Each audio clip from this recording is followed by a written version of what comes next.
अभी मैं आपको जो कहानी सुनाने जा रहा हूँ, उस कहानी को सुनने के बाद में आपको ऐसा लगेगा कि मुझे अभी कुछ एक्शन लेना है, मेरे टाइम की वैल्यू ये है और मुझे अभी इस टाइम को बचाना है और कुछ बड़ा करना है। ये कहानी आपको जिंदगी भर याद रहने वाली है, क्योंकि कहानी हम कभी नहीं भूलते, कहानी हमें जिंदगी भर याद रहती है। हम कोई लेसन पढ़ते हैं, कुछ सीखते हैं, वो हम भूल सकते हैं, लेकिन कहानी हमें जिंदगी भर याद रहती है। ये कहानी है एक किंगडम की, एक ऐसे राज्य की जहां पर हर 5 साल में एक राजा को चेंज किया जाता है। तो जब भी राजा के 5 साल कंप्लीट हो जाते हैं, उसको भेज दिया जाता है एक ऐसे जंगल के अंदर जहां पर खाने के लिए कुछ नहीं होता है, जहां पर जानवर होते हैं, वही जानवर खा लेते हैं। उसके बाद में जब एक राजा के 5 साल कंप्लीट होने ही वाले होते हैं, उस राजा को नए कपड़े पहनाए गए, उसको हाथी पे बैठाया गया और उसके बाद में उसको गुड बाय कहने के लिए उसको बोट पे बैठा दिया, जहाज पे बैठा दिया और उसको गुड बाय किया गया। उसको भेज दिया गया एक ऐसे जंगल के अंदर जहां पे उसके पास खाने के लिए कुछ भी नहीं है, जहां पे वो अपना गुजारा भी नहीं कर सकता। तो जैसे ही वो राजा भेज दिया जाता है, उसके बाद में वो सोचते हैं कि अब नया राजा कौन बनेगा हमारे राज्य का। तो उनको पता होता है कि हमारे राज्य में एक बंदा ऐसा है जो बहुत होशियार इंसान है और उसको राजा बना देना चाहिए।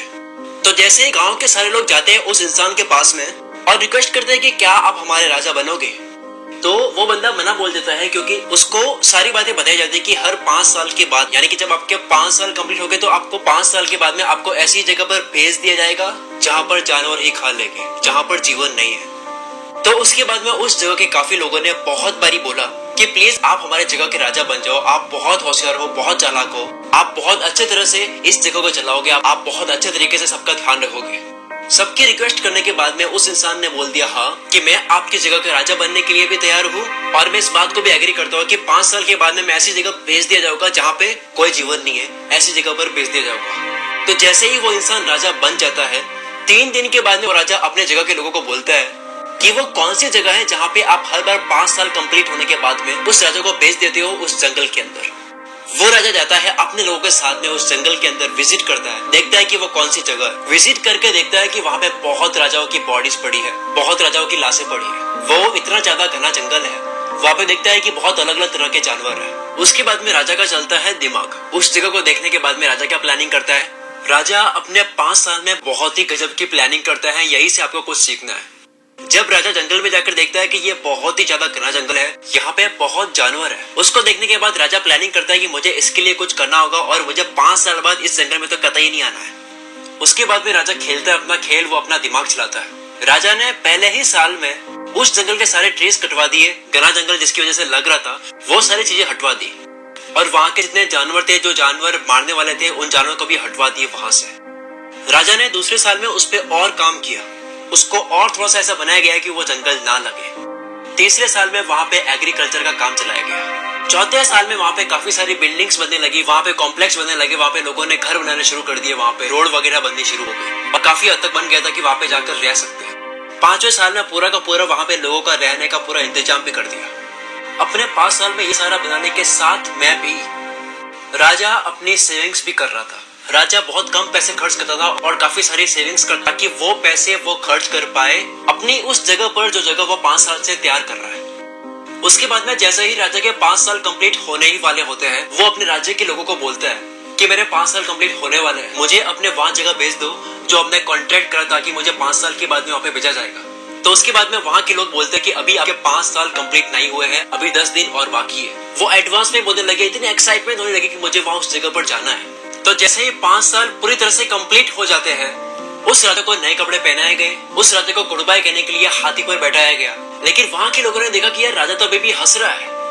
हर बार ऐसा होता था कि जितनी बार राजा चेंज होता था, तब 5 साल कंप्लीट होते थे तो हर बार राजा रोता हुआ जाता था और ये राजा तो हंसता हुआ जा रहा है। लोगों ने पूछा कि आप हंस क्यों रहे हो, तो राजा सबको बोलता है, और ये लाइन आपने बहुत जगह सुन रखी होगी।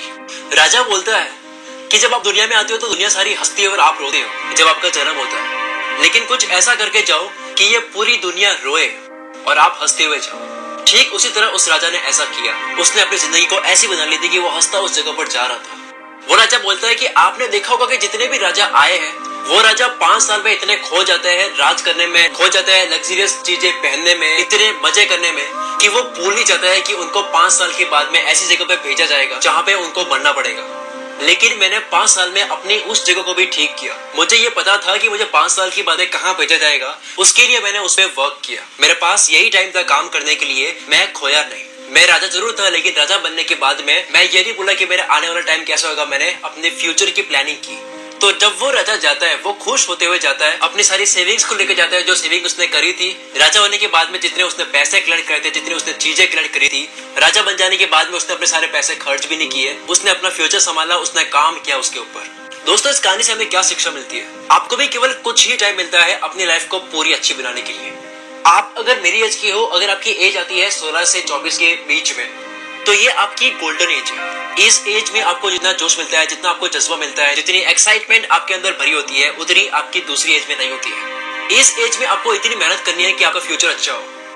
क्योंकि अगर आप इस एज में मजे करते हो, इस एज में आप केवल एंजॉय करते हो, एंटरटेनमेंट में ही ध्यान देते हो, तो हो सकता है कि बाकी राजाओं की तरह आपको भी ऐसे जंगल में जाना होगा, यानी कि आपको ऐसी गरीबी में जाना होगा जहां पे आपको जानवर खाया जाएगा, यानी कि आपकी गरीबी आपको खा जाएगी। लेकिन अगर आप चतुर राजा की तरह बनते हो, जो लास्ट में आया था, उसकी तरह आप अगर प्लानिंग करते हो, काम करते हो उस पे, तो आप आने वाले टाइम में अपनी लाइफ पूरी अच्छी निकाल सकते हो। बिल्कुल उस राजा की तरह जिसने अपने लिए उस जंगल को, पूरा जंगल कटवा के उस जंगल की बजाय एक किंगडम बना दिया, एक पूरा अलग राज्य बना दिया। क्या आप अपनी जिंदगी का एक राज्य बना रहे हो, या फिर आप अपनी जिंदगी के जंगल को जंगल ही बनाकर रख रहे हो? अगर आपको ये स्टोरी अच्छी लगी है तो स्टोरी को शेयर